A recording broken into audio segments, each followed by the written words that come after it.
He's got the whole world in his hands. He's got the whole wide world in his hands. He's got the whole world in his hands. He's got the whole world in his hands. She's got the wind and the rain in her hands. She's got the wind and the rain in her hands. She's got the wind and the rain in her hands. She's got the whole world in her hands. He's got the itty bitty baby in his hands. He's got the itty bitty baby in his hands. He's got the itty bitty baby in his hands. He's got the whole world in his hands.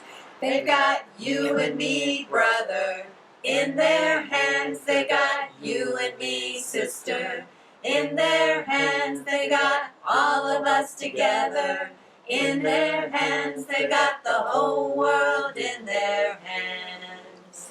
We got the whole world in our hands. We got the whole wide world in our hands. We got the whole world in our hands. We got the whole world in our hands.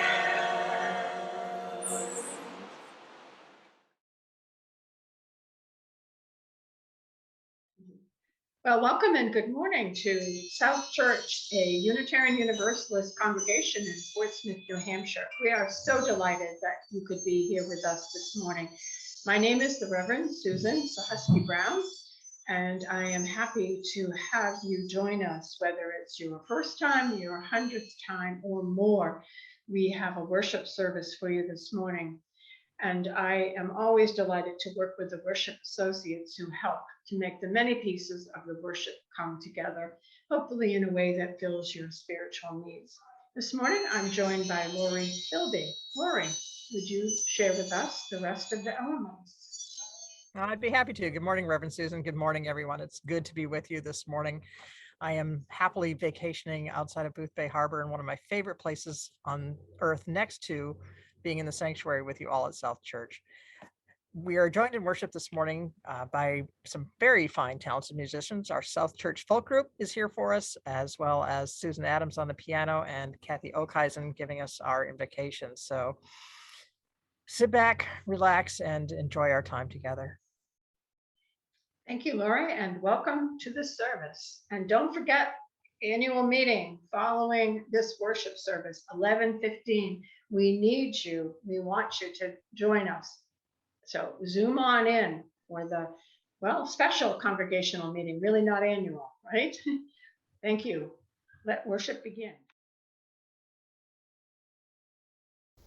As we gear up for in-person worship services, we're in need of greeters. If you're interested in being part of the team of folks who welcome people on Sunday mornings, we would love to have you join us. For questions or to sign up, please email Rebecca Blake at greeter@southchurch-uu.org. Thank you in advance for your time and your welcoming energy. There are 2 open discussions planned with the COVID task force to offer details about our current thinking related to church policy and COVID. Join the task force on Sunday, August 29th at noon in the sanctuary, or on Monday, August 30th at 7 p.m. on Zoom to learn more. Information can be found in your Sunday morning email. For the in-person session, we do ask that you attend only if you have been vaccinated and that children under 12 stay home. And a reminder that there is a special congregational meeting today at 11:15 on Zoom. This important meeting is to discuss increasing our UUA dues for 2021 and using approved funds from our credit line for important capital projects. The Zoom meeting information can be found in your Sunday morning email. Please join us.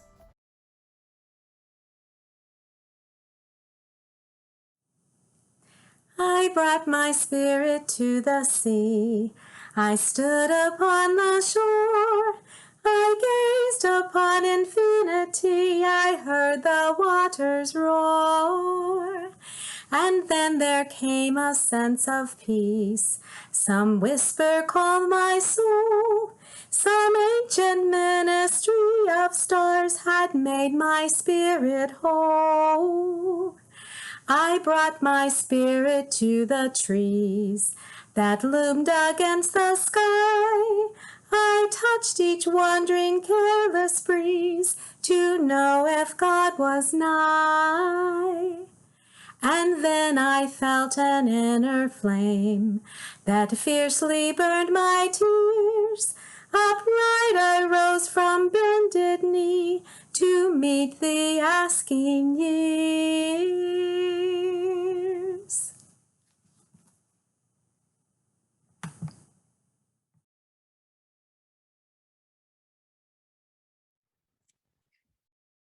In 1964, Bob Dylan released his classic, The Times They Are A-Changin'. If there's one truth to life in August 2021, it's that things are happening that are way outside of my control. And mostly I'm annoyed by this. Nobody asked me if I was okay with the Delta variant of COVID. Nobody solicited my input on the warming oceans, or whether I thought it was a good idea for a friend to get cancer, or for the sill on the north side of my house to rot away. It's not all bad. My house is being resided, which is slow and messy, and will be quite wonderful when it is done. I have travel plans for this fall, which is fun, whether or not they come to fruition. And we're going back to church in person very soon. But nothing is quite the same. A singer-songwriter I admired for years, Nancy Griffith, passed away recently, and her lyrics, "And I can't help but wonder where I'm bound," have been much with me. I wonder how we at South Church will change together. Given how much work it takes for one stubborn individual like me to pivot and shift, how does gentle, effective change happen for the whole church? What do we need to revise, revision, and how do we move together toward being the community we are committed to being? And we must, because the work is so great and the world needs us so very much. And I need you so very much. And yet, time and again, it feels like just about the time we get comfortable, something, racial injustice, climate change, global pandemic, kicks us a bit and says, hey, what about this? Who are you now? So the congregation that has never figured out together just how to publicly display its welcome of the LGBTQ community on its exterior building and grounds now needs to understand how to collectively embrace different gender pronouns, different experiences of the consequences of privilege, different COVID protocols, different ecological practices. Change is all around us and within us, within our beloved South Church and in our families and our towns and our beautiful planet Earth. We can each determine how we will respond as individuals, of course, but how and when do we discuss, discern, and decide together? And I can't help but wonder where we're bound. But I am so grateful that we are bound together.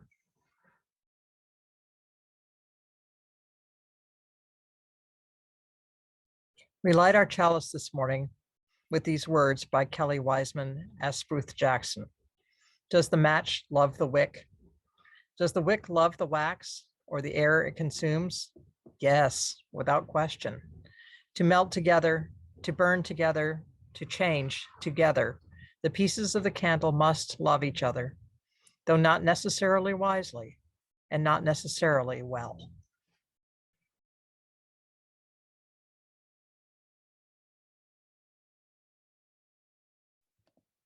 Please do join me in reciting together our mission statement.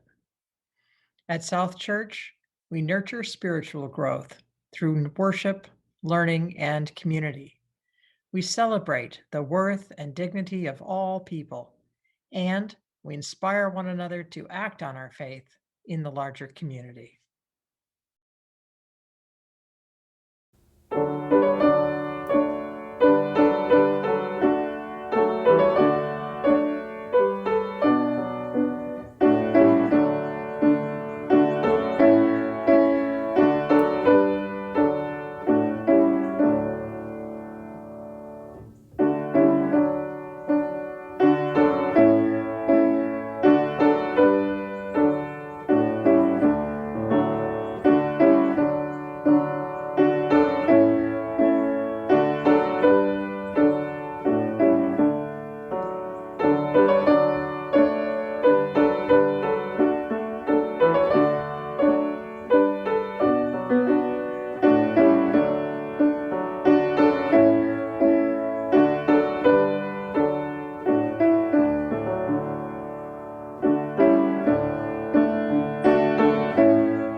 Good morning.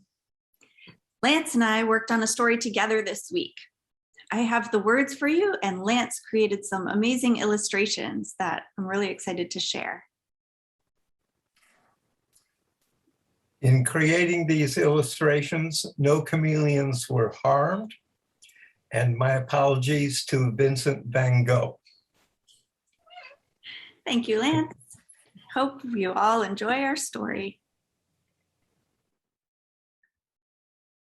Codi Chameleon loved to look at the stars. Gazing into the night sky made Codi feel connected to everything, like they were one unique part of an interdependent web of all existence. Codi could feel like an individual and at the same time feel deeply connected to the stars, the moon, the earth, and everything on it. This was big, deep thinking for a chameleon. Codi felt so tiny and still an important part of everything, and that was a really cool feeling. But then Codi's family had to move.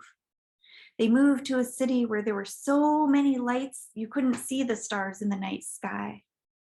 And this move also meant that Codi had to go to a big new school, and that was scary. But Codi had a fantastic superpower where they could blend into their surroundings. That's what chameleons do to stay safe. It helped Codi to not stand out like the new kid often does. So Codi sat in the back of the classroom, camouflaged against their surroundings, and adjusted to this new life. This blending into the background got pretty lonely, and one day Codi saw a flyer for a chess club that met after school on Tuesdays. Well, Codi really liked to play chess and thought this would be a great place to meet new friends in a pretty safe way. So when Tuesday came, Codi was a bit nervous and peeked through the window before going into chess club. All the players in there were zebras. So Codi quickly changed into zebra camouflage mode and then walked in. All the other players were happy to see a new member join the club, and they invited Codi to jump right into a game. Tuesdays went great, and Codi's confidence was boosted now that they had friends. A few weeks later, Codi noticed another flyer, this time for a nature club. Well, Codi loved to be outside walking in the woods, so they decided to show up to that club too, which met on Thursdays. It would have been easy enough for Codi to blend into the plants, rocks, and other things in the forest, but they wanted to make more friends. So Codi peeked around a bush as they approached the nature club meeting and saw that all the members of this club were leopards. No problem, Codi knew just how to fit in with this group too. The members were happy to see Codi and welcomed them in right away. Tuesdays and Thursdays became favorite days because Codi fit right in so seamlessly with the groups. One Wednesday afternoon, Codi was relaxing in a tree and saw a group of chess zebras walking, and they crossed paths with a group of the leopards from Nature Club. The zebras and the leopards gave each other unfavorable looks. They had somehow gotten to a point where they all felt rejected by the others. Each of the zebras felt like the leopards didn't like them, and the leopards felt like the zebras didn't like them. Feeling unwanted or unloved is a really hard place to be in. Codi watched this bad vibe happening between the groups that they'd become friends with. It was confusing. Codi really liked all of these friends, but the friend groups were in conflict with each other. It was like they had divided themselves because they each felt like they didn't fit with the other group. Suddenly, Codi thought about all the ways that each of the friends was unique, like how one friend from Nature Club had great ideas for new activities and another brought great homemade snacks to share. And in chess club, one friend had jokes that they told at just the right time, and another could do perfect cartwheels. They were all small but important parts of something larger than themselves. Codi knew what to do. They climbed down from the tree, stepped to the place between the zebras and leopards, took a deep breath, and changed right there in front of everyone. Codi showed their true self, an individual, someone unique, someone who didn't need to hide anymore, someone who could let their own stars shine. Codi stood there living in truth, reminiscent of the night sky, reminding everyone around of the vastness of the universe and of this interconnected web of all existence, which we all are small and important parts of, and of the gift of being both separate and connected. The zebras and the leopards stood stunned. They stared, and then they saw it. They saw the bravery in this one little animal to be different, and it was incredibly beautiful. And they understood.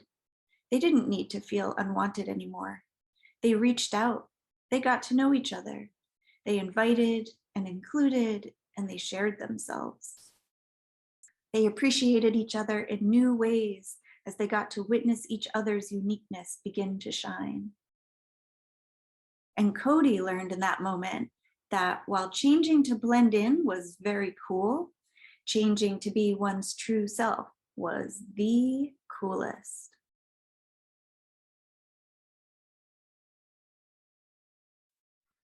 It is now time for the morning offering.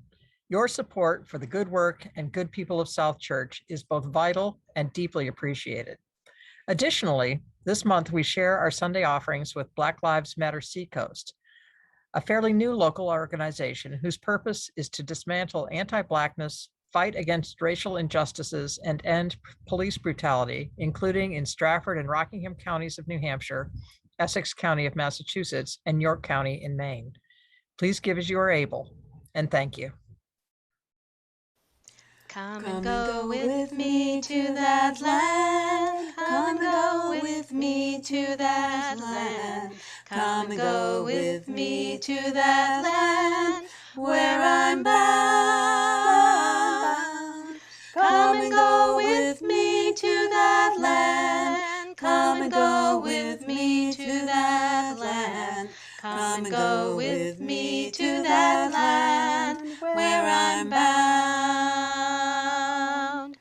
There'll be freedom in that land. There'll be freedom in that land. There'll be freedom in that land where I'm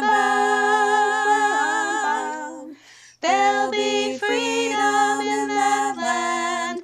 There'll be freedom in that land. There'll be freedom in that land where I'm bound. There'll be justice in that land. There'll be justice in that land. There'll be justice in that land where I'm bound, where I'm bound. There'll be justice in that land. There'll be justice in that land. There'll be justice in that land where I'm bound. There'll be singing in that land. There'll be singing in that land. There'll be singing in that land where I'm bound. There'll be singing in that land. There'll be singing in that land. There'll be singing in that land where I'm bound.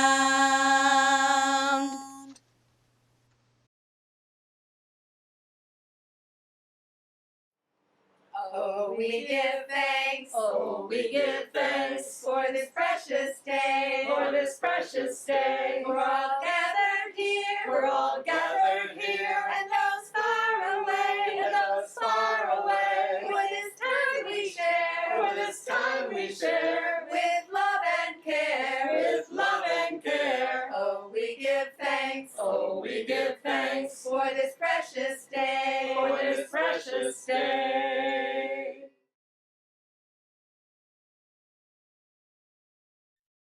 Would you join with me in prayer? Holy One of blessing, we come together this morning at this time of prayer, thinking about the needs of so many people that we love and that we care about. We have had so much illness and loss within this congregation that it is hard. And we know that many of you are in pain and suffering, loss, and we send our thoughts and our love and our prayers out to you and remind you that we're here for you. And also, this world is in such turmoil right now. We coming in what we thought was going to be the end of a 20-year war to having Taliban just march right into Afghanistan. Today, there was some kind of threat in the Library of Congress in Washington. And Haiti, the death count continues to raise.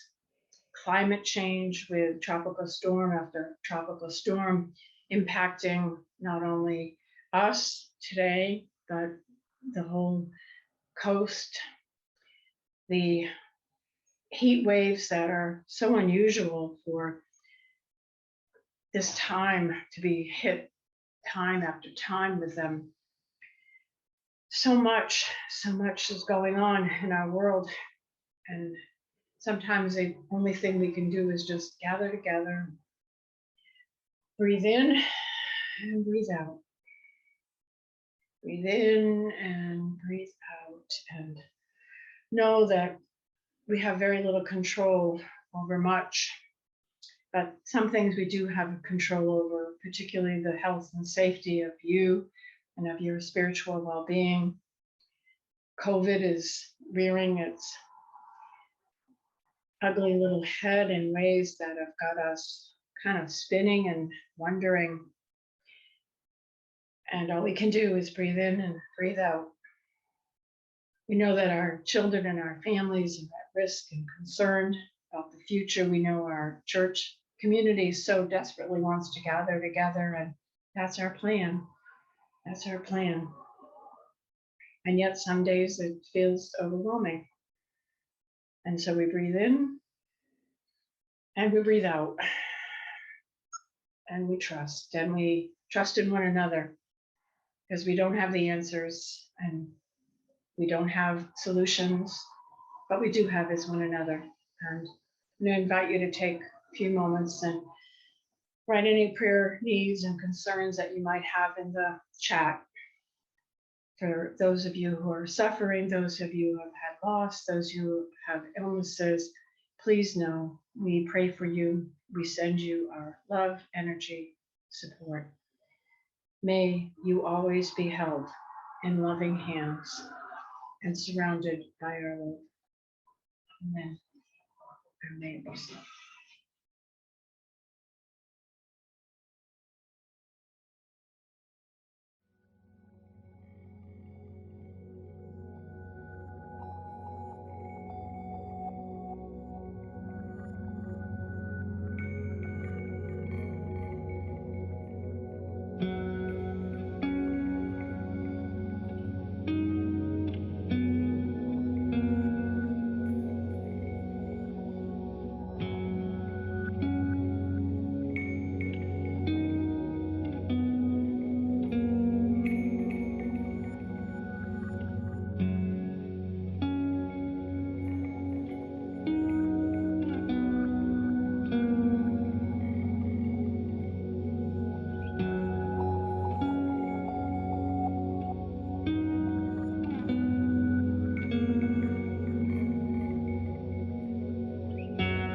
Good morning, everyone. I really hope that you can relate when I state that these, especially last few weeks and months, have really been challenging. I'm a little weary and feeling a little down at the mouth. My grandmother Bertha, while sitting in a nursing home at age 80, when asked, "How you doing, Grammy B?" would occasionally say, "Well, right now I'm feeling a little down at the mouth." And then she would continue, "Feel a bit overwhelmed watching the news. I feel a bit sad as a lady down the corridor had such a horrible night's sleep and was crying all night. I feel discouraged that I can't get out drive where I want to. My Grammy B never got her license till she was 65 years old. I feel upset that I have to have my damn name sewn into my clothes so nobody else wears them. And I feel, some grief and loss at the death of my friends and my memory. I'm feeling a little down at the mouth," she would add. "But I want you to hear this. It will pass. It will pass." It's okay to say that you're feeling down at the mouth. I get her. For me, it's kind of this more free-floating anxiety as we continue to manage or not manage the COVID virus. And I feel it for others and with others who are trying to navigate safety issues for loved ones. I feel it with our staff who are trying to navigate shifting once again to a new way to do worship. And most of all, how can we stay connected in the midst of all this chaos? I feel it when I look on at the number of people who log on for a Sunday service. It's down. However, I know that there is the same number of people that there was at the beginning of COVID who are looking at services. They're just not doing it on Sunday morning. I see it when looking at volunteers for upcoming season and the uncertainty of programming and groups meeting and all at risk because of the virus. I see it when I hear a red alert for climate change. In fact, I was to give opening words at a climate change rally on Thursday night that had to be changed because of the hurricanes. And I feel it when I read about and hear about the Taliban walking right into power and how this will affect women, children, girls, and young men. I know that in September, it will feel good when we are able to get together to be in the same space, but we're not going to be able to sing, and invocations will have to happen in an assortment of ways: bells, drums, chimes. So be in touch if you have a creative way that you want to do an invocation. There have been so many changes and so many stresses. And then here we are, all summer we've been talking about change. So I give us permission to shift a bit today and talk about how to take care of ourselves and how to hold ourselves together. Maybe not change. Because we sure won't be able to stop changes of time or circumstances. They are going to occur no matter if we plan for them or they come unbidden. But what we can do is make sure, what I can do is make sure you and everyone we love and care for, and even those we don't know, have support and a foundation of care and nurture to rest on now and again. Isn't that what a church community does? And isn't that what a church community is built upon? A loving, caring foundation where we can be filled with love, where we can be loved, and we can learn how to love the world in return. So today, just for a little while, you don't have to change a thing. And nobody is going to make you. And in fact, I'm going to share a story that I came upon when going through some old paper. It's a story that I did share with the Leominster congregation when they were coming up with a big change, which was to change the time of services. And that's a big change. You know about big changes. We've been talking about going to 2 services or back to 2 services and how to be safe with the virus and its variant. So I share this story today And instead of encouraging change, I want you to hear permission to not change. This is a story about Dolly, as told to me by my mother. You must never, ever take Dolly out first. No, no, you must never take Dolly out first. It won't do. Dolly was my mother's favorite goat. She was one of the goats from the small herd that my great aunt Flora kept on the farm in Lancaster, Massachusetts. One summer day, my mother was visiting the farm and was asked by Aunt Flora to take the goats out to pasture while Aunt Flora drove to town for some supplies. My mother was thinking that because Dolly was her favorite goat, and she liked Dolly and she got along well with Dolly, that if she were to lead Dolly out of the pen first, all the other goats would follow. But it was not working. Dolly, who usually responded kindly to my mother's attention, stopped, totally immobile, locked her legs, and began to bleat most noisily.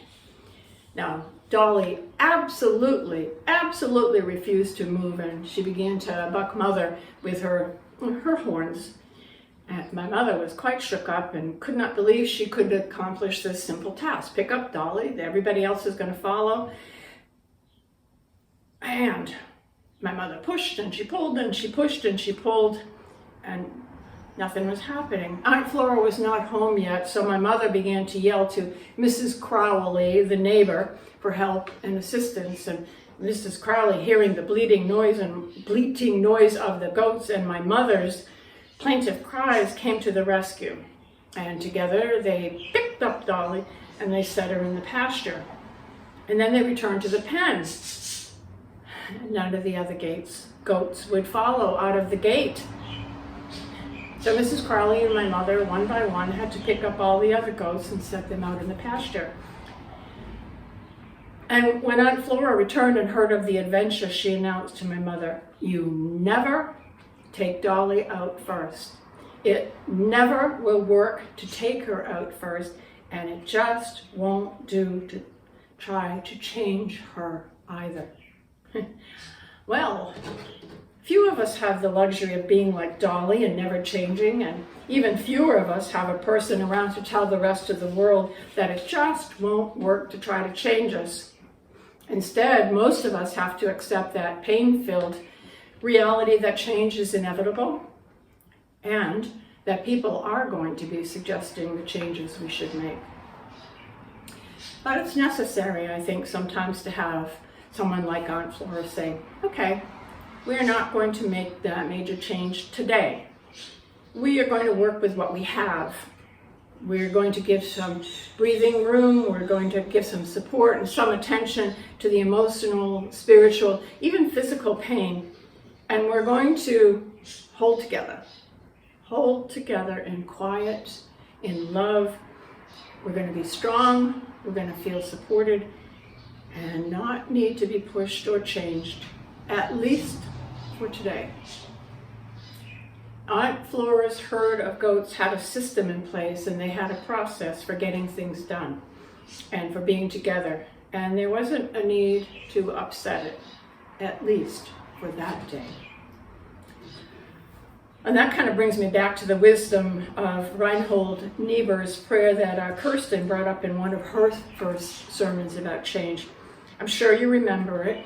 I'm sure you remember the prayer. "God grant me the serenity to accept the things I cannot change, the courage to change the things I can, and the wisdom to know the difference." I would add another sentence or two to that prayer. "Grant me the ability to discern when it is time to change, and a loving-hearted community to be immersed in and supported and supportive when change is happening." The UUA's Commission on Appraisal just published a report, Unlocking the Power of Covenant. It is a thought-provoking report, and it has caused me to think about what it is that holds congregations, committees, communities, and in fact the UUA and beyond together. And I am more and more inclined and beginning to really understand that it is the covenantal relationships that holds us through times of change and through which we hold one another.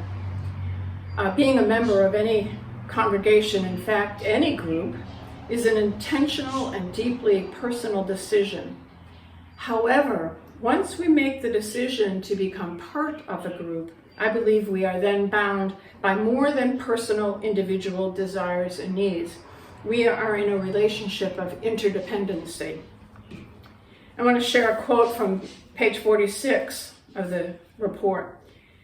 As we increasingly accept the ideas of interdependence, relationship, and covenant in our self-interpretations, we will continue to build on the theological groundwork for a fresh understanding of congregational polity, with emphasis on the community of self-governing relationships. As we move away from the idea of rugged individualism on a personal level, we will also move away from it at the congregational level. And this shift will have profound consequences for the ways in which we understand ministry, the meaning of membership, denominational and ecumenical relationships, the fundamental purpose and organizational covenant of the congregation, and the vision of a universal spiritual community. The quote ends, "Indeed, it might expand our ideas about the sacred, our own being, and the relationship between them." I like that. That has a lot of meat to it. So today, be gentle with yourself and with others. We are in the midst of wonderful changes here at South Church. We are in the middle of new ways of being together in this world. And this means more in-depth sharing, a willingness to be vulnerable, a desire to move beyond the rugged individualism into a deeper covenantal spiritual relationship. And for today, just for today, know that you are held and love and care, and I will be your Aunt Flora, who will tell you it is okay to have some ways of doing things that don't need to change, that don't require pushing the rock uphill, but instead, for a time, a place where we can rest and be held with tender, loving care. May you know that you are held in tender, loving care. May it be so.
We extinguish this flame, but not the light of truth, the warmth of community, or the fire of commitment.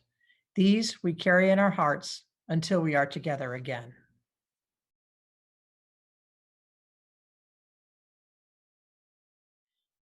With what thoughts are you going to be leaving here today?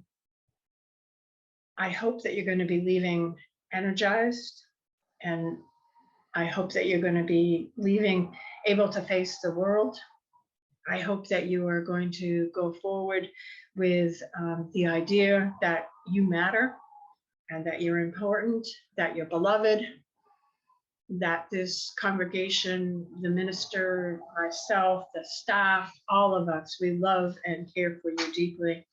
I hope you leave here knowing that today is a new day, and that as you step forward into the world, your presence is needed. Your way of being is needed.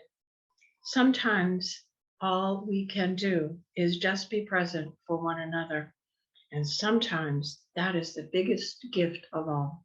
So go forward in love and be love. Go forward in peace and be peace. Go forward in hope and trust and a call to respond to the world with love and care. Go forward now. And may you be blessed, and may you bless the world. Amen. May it be so.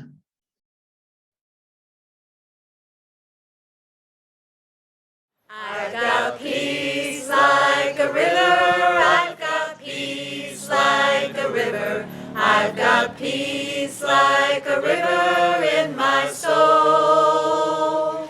I've got peace like a river. I've got peace like a river.